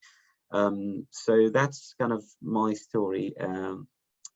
Welcome any questions, and thank you so much. Oh, that was amazing, Nour. You know, I know you'd shared a bit of your story, but not all of that. So it was really, really inspiring listening to you. I don't know, is anybody got any brief questions? I'm really conscious of time. Amy, I know that you'd mentioned that you'd got a question. Are you able to keep it brief? Yeah, that's fine. I'll keep it brief. Nour, thank you so much for talking us through your journey. Earlier on in this morning's session, I shared a slide which had some of the barriers that refugee entrepreneurs come across. And as you were talking, telling your story, I was thinking about the ones like ticking off all of the barriers that you have overcome. So access to finance, getting the industry experience, you studied to overcome language barriers, educational attainment. Obviously, you were able to go to university in this country, and a lot of refugee entrepreneurs wouldn't have that opportunity. Support networks you've built for yourself in every country that you've been to. But there was a couple of other barriers. So racism and xenophobia was one that we mentioned, mental health challenges. So just if there's anything else that you feel like you overcame, and that you would encourage somebody else on today's call who might be struggling not to give up. Yeah. Like, I think it's unfortunately we live in a time where we have racism, but I think we need to always to look for people who are not racist, and there are plenty of them, and otherwise we don't have these amazing people, all of you attending this call. So there is a great support in the world, but I think it's just about researching and finding the right people who would be willing to support. And never take no as an answer. Like, I mean, never ever. I mean, I just shared some of the stuff that I've been through, but I've been through mad things. Friends betraying me who joined me for work. Like, I've been through crazy stuff. But to be fair, it's just in your mind. It's here, that strength, that mental strength that you have to be able to push. I know it's not easy, and unfortunately, we don't have a mental health support even in the UK. We don't have proper one. Like, I have ADHD. Once I went to the GP, they told me fill in the paper, you need 2 years, and I didn't fill it because I thought like it's a bit ridiculous that we need to wait for 2 years to speak to someone.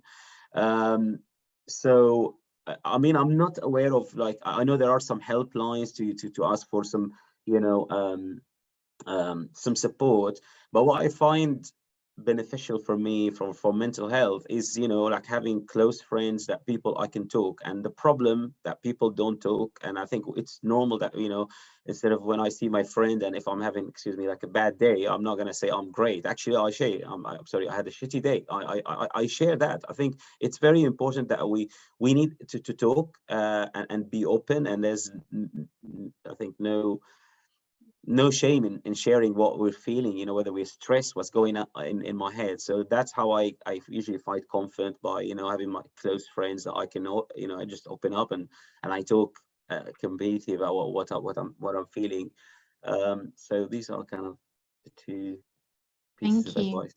Yeah, and I suspect we might get a bit more advice along those lines from the champions. So I'm going to let Carol explain what's coming up next. Yeah, again, thank you, Nour. Okay, so moving on now, I'm going to hand over to Finley. She's going to talk about the third resource, which is the multimedia online course. And then following on from that, we're going to go into some breakout sessions. So if I can hand over to you, Flanny. Perfect. Thank you, Carol. And thank you, Nour, for sharing your story. That was I loved the whole chronology of that. Okay, so let me know if you can see my screen. I'm gonna put on the presenter view. Can you see it from presenter view? Yeah. Oh, good. Small in the corner. All right, so my name is Flanny Kulibali. I'm representing TURN, which stands for the Entrepreneurial Refugee Network. We were in charge of sorting out the online resources of this project. But before I jump into how the resources can be used and how they work, I just want to give you more information about TURN and what we do specifically.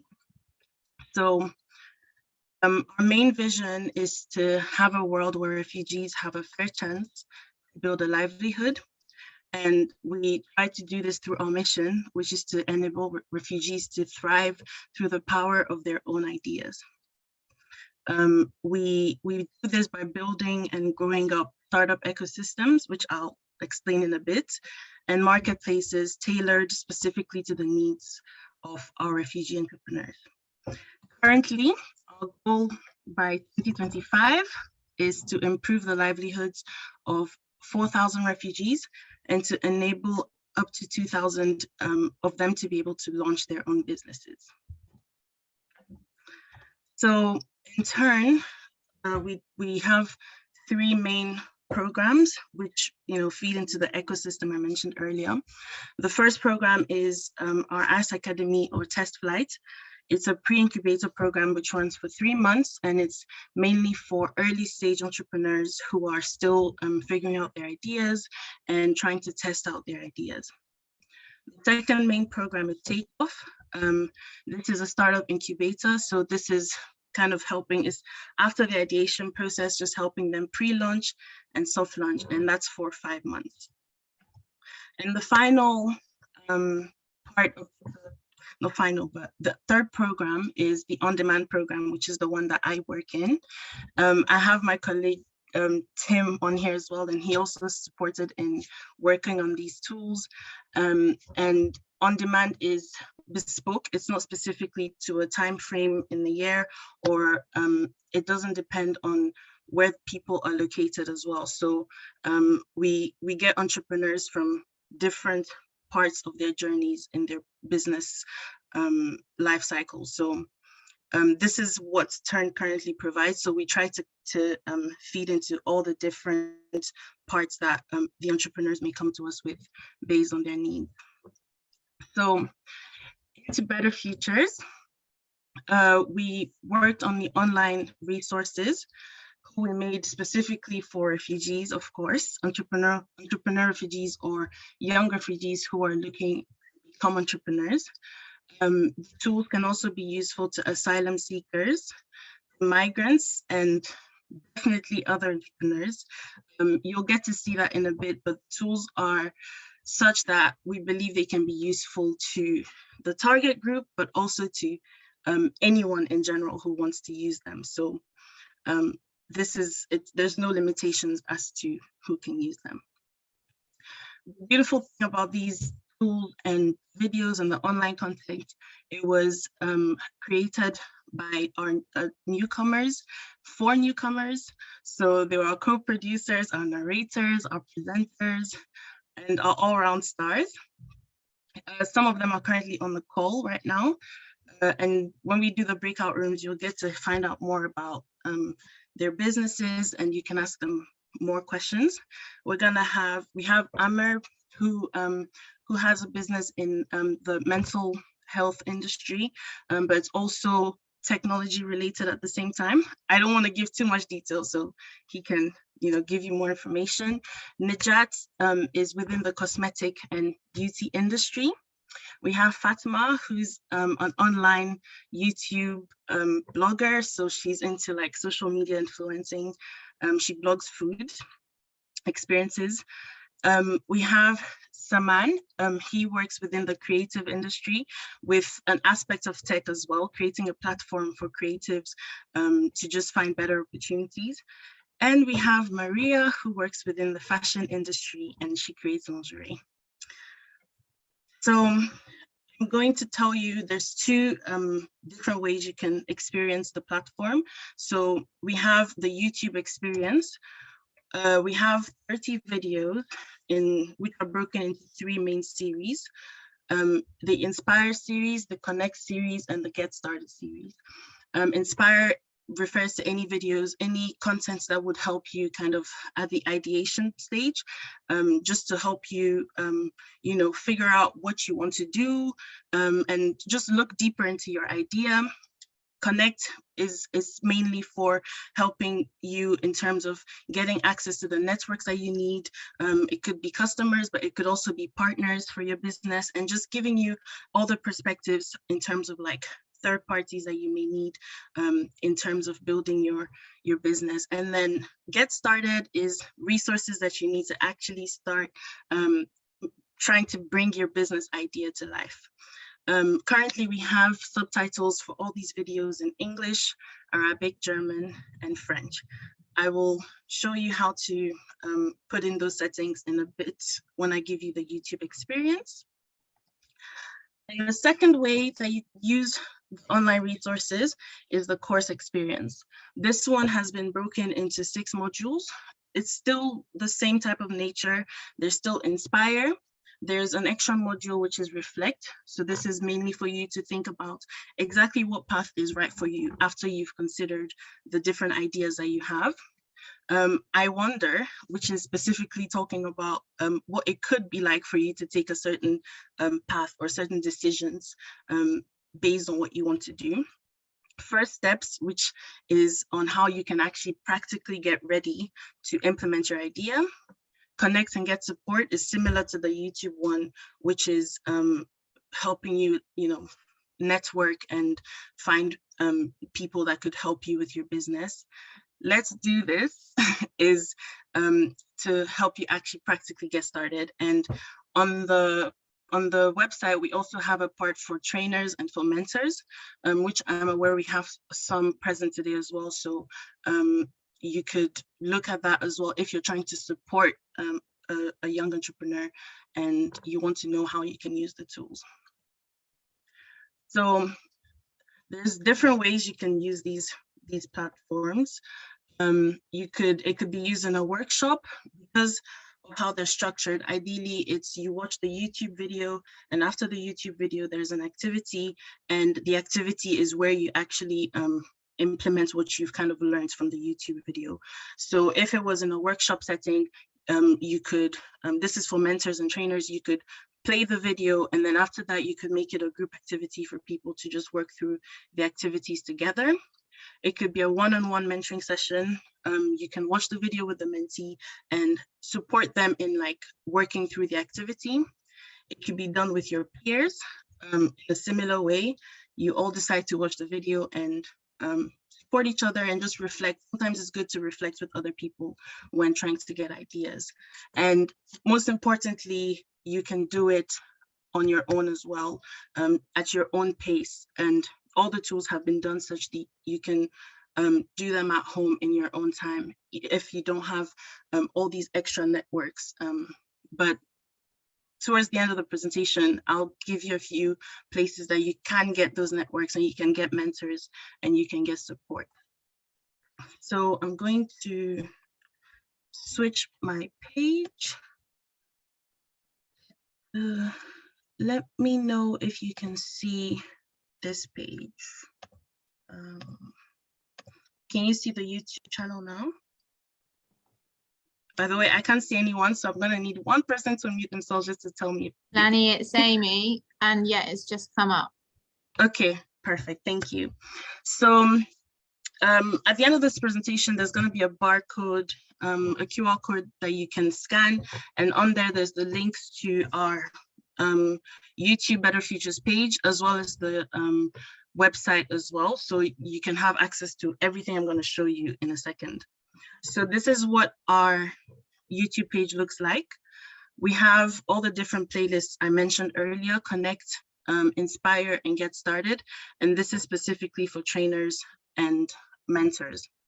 So there's different ways you could look at the videos. You could either search here specifically for like a keyword. We have videos which are specific to if you want to go into the fashion industry or the digital business industry. So you could type in here what you're potentially looking for, and the video will pop up. Or you could decide to go in like the chronological order and maybe check out one whole series together. There's always an intro video. I'm going to skip the intro video and show you what the actual content would kind of look like. So you'll have, yep. Who is entrepreneurship compared to other career paths? So this is Fatma. All the videos are literally structured like this. You just watch the entrepreneur, give you like, they're gonna tell you a bit about their own business, but then relating to the specific topic that the video is about. And once you're done watching the video, you can come down into the descriptions where it says show more. And here you're gonna see there's different links. You can go back to the links for the full series, or you can look at the other series if you want to move on to the next stage already. And you can find the link to the activity right here where it says betterfutures.how.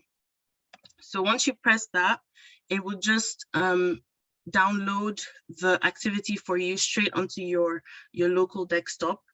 And all you have to do is literally open it. Can you see this part of the? Not currently, Finley, maybe because you're only sharing one window or something. Rather than now? Not yet. Yes, now we can. Perfect. So this is the activity that it just downloaded automatically to your window, and you can just jump straight into working through it. Here we give you a few tips on how long the activity can take, the format of the activity, what we recommend. This one specifically we recommend doing with a friend, a coach, or a mentor.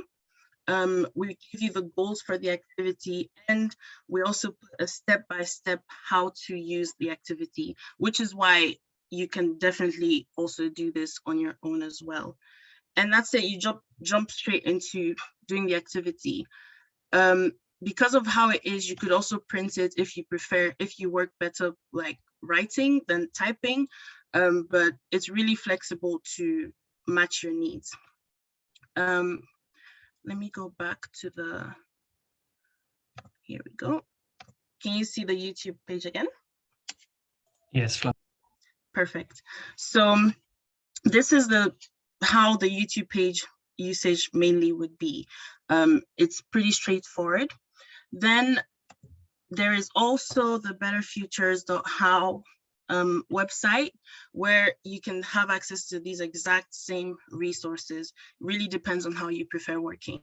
So what you would do is you would just come into the top right where there's the menu bar, and you'd press resources or just hover your mouse over it. And then you'd come to the online course and you just press that. And then it will bring you to the page where it talks about what the online course is in general. There's like a Better Futures trailer just giving you a rundown on what this whole project is about. You can take your entrepreneurial self-assessment test here as well to know your level of entrepreneurialism, which is definitely recommended that you do. And down here, you can see the 6 different modules that I mentioned. So here it's not 3, but it's 6. So you could press, let's check connect and support. And on here, you could watch the video remotely on the website. And then after that, you can press right here and it would download the activity onto your desktop and you can work on it. And then it moves on, like on the whole page, you can see some of the other videos within that series. So that is primarily the two ways that you would want to use these online resources. And now let me go back to the loads of logistics. There we go. So where could you get mentorship? You could definitely get mentorship from Turn, which is the company I work for. There's 3 of us on here. There's Fred, which is one of the co-founders. There's Tim Cortez, which is my colleague, and there's me, Finley. So you could definitely reach out to us, or you could reach out to Carol or Amy, and they would definitely like refer you back to us, and we can see how we can support you. You can get support from companies and initiatives such as Virgin Startup, or the Princess Trust Youth Entrepreneurship Program. And also the National Enterprise Network website has on there, you could literally type in your location, and different organizations within your area location closest to you will pop up, and you can get mentorship or support from there as well, if you currently don't have any support. So this is the barcode that I would love for everyone to scan. Even if you're not a young refugee entrepreneur on the call, I would still advise for you to scan and subscribe to the channel, and to still look through all the resources, and you know, just have a look, and definitely send through some feedback as well, because it'd be nice to upgrade this and make sure it meets your needs as much as possible. Next up is the breakout rooms, I believe. Carol, should I do that, or? Yeah, I think I'll do that. Have you got the slide that, yeah, okay. Yeah. So the 3 breakout rooms that you're going to go into, one will be with Maria, one will be with Amr, and one will be with Fatma. You'd get to choose which room you want to go into. Maria, like I mentioned earlier, she is within the fashion industry, and her focus is empowerment. And you'll find out more about that. I'll be in that room as well. Consulting, Amr does consulting and mindfulness. So it's a bit of tech with mental health related stuff and consulting at the same time. And then you have Fatma, who's a vlogger and an online influencer, and she focuses on food businesses. So you can pick whichever one of them that you want to join. So in a bit, you're gonna, let me, oopsie. Oh, my bad, just a second.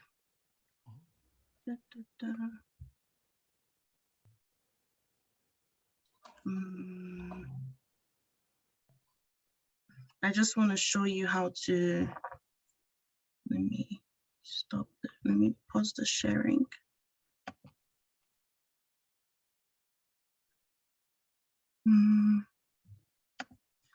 Okay, perfect.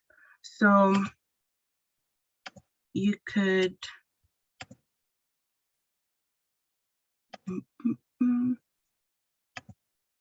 oops. Okay. So can you see my screen right now? Not yet, fine.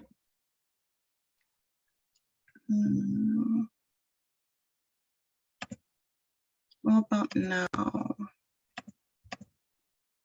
That's it. Yes. Okay. So you can see in a bit, you're gonna see, you could press at the bottom. I can't see my Zoom page right now, but I believe it'll be at your bottom right. There's gonna be like 3 dots, which says more. You can press that, and then you'll see the option to join a breakout room. And when you press that option, you'll see these 3 options pop up. So the creative, the fashion, or the social enterprise with one of our entrepreneurs. And then all you have to do is press join. or you'd be invited to join in a specific room, and then you can press join, and it will instantly take you into the breakout room with Entrepreneur. And yeah, you could ask questions, but you can also hear from them and find out more about their entrepreneurial journey. Are we good to go? Yeah, thank you, Flanny. Yeah, as Amy says, fantastic presentation. So thank you ever so much for all the work that you've done on that. What I'll do now is open the breakout rooms. So hopefully what Flanny has just shown you, it will be fairly straightforward for you to do. 1 second, I've lost it off my screen now. Okay, here we go. I'm conscious of time, so we were due to finish at 12:15. Is everybody happy for us to have 20 minutes in the breakout rooms? And then, so we'll overrun by about 5 minutes, because what I'll do is when we're coming up to almost 20 minutes, I'll send a message through so that the breakout rooms are due to finish in 2 minutes time. So if everybody's happy for me to do that, we'll just extend it by 5 minutes. Okay, so I'm just going to open all the rooms. So hopefully you'll all be able to assign yourselves to the room that you want to go into.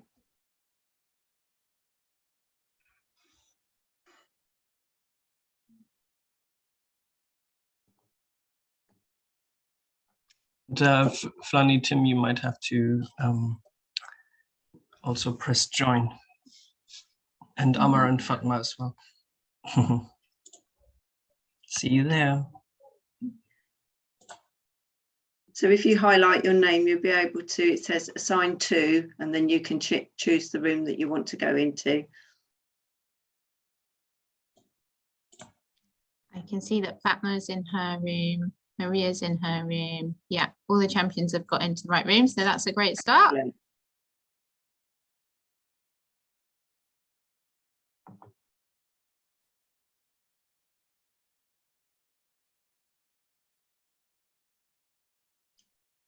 If anybody does need a bit of help, feel free to come off mute so that we can support you with what you've got to click on. For some reason, I'm not able to go to anywhere, any room. Who's talking, sorry? Razan. Hi, so which room would you like us to put you into, and we'll do it for you? Number 2, please. No problem. Oh, sorry, can you just tell me the name of the champion? Amr. Thank you. Thank you. She's gone. Okay. Is there anybody else who's in the main room who would like to go into one of the breakouts? We've got Fafa. Sorry, I'm also struggling to enter any breakout rooms and would also like to go to Amar's room. No problem, Vander, I'll send you. Thank you.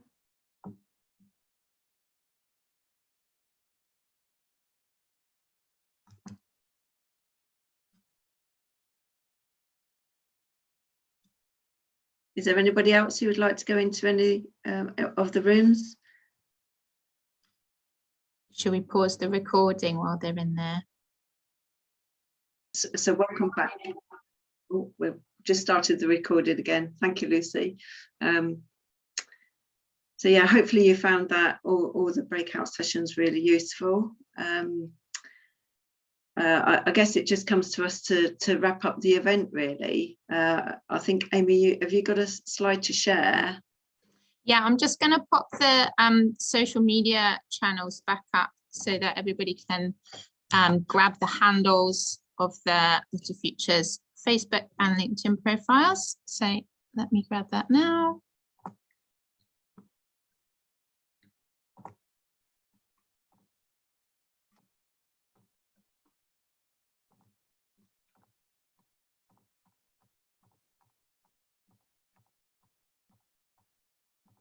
There we go.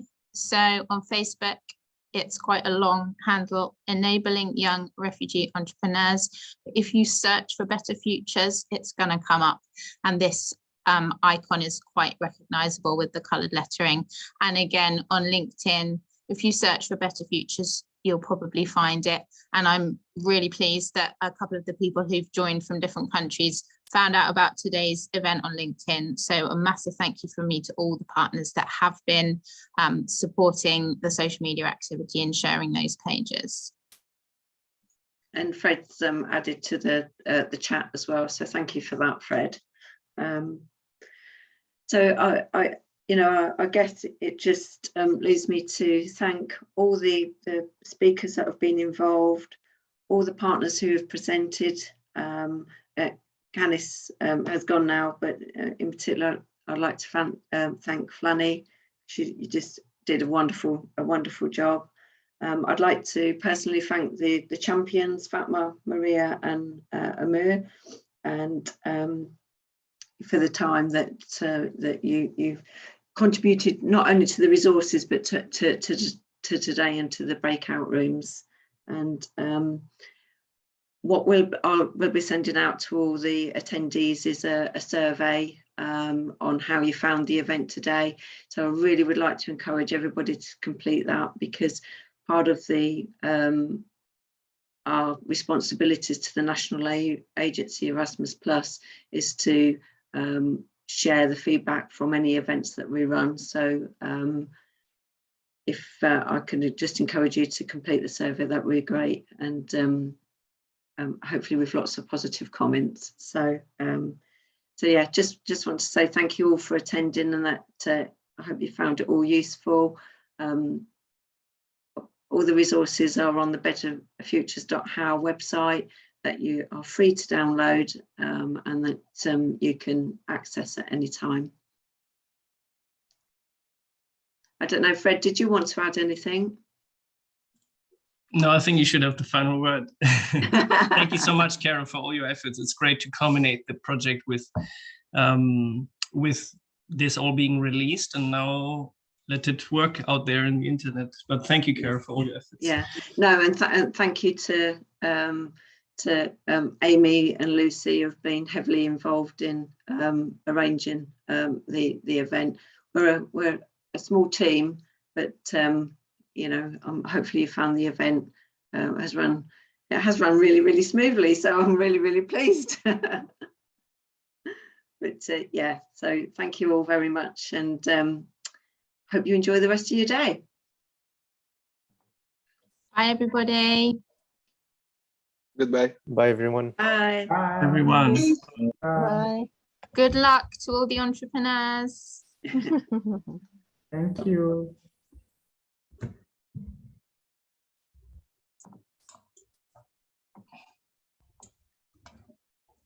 Okay, thank you. Thanks, Fred. Lovely. Nice to Have meet a good you, day. Fred. You too, Amy. Bye. Thanks, Lucy. Take care. See you. See you soon. Did you want to stop recording, Liz?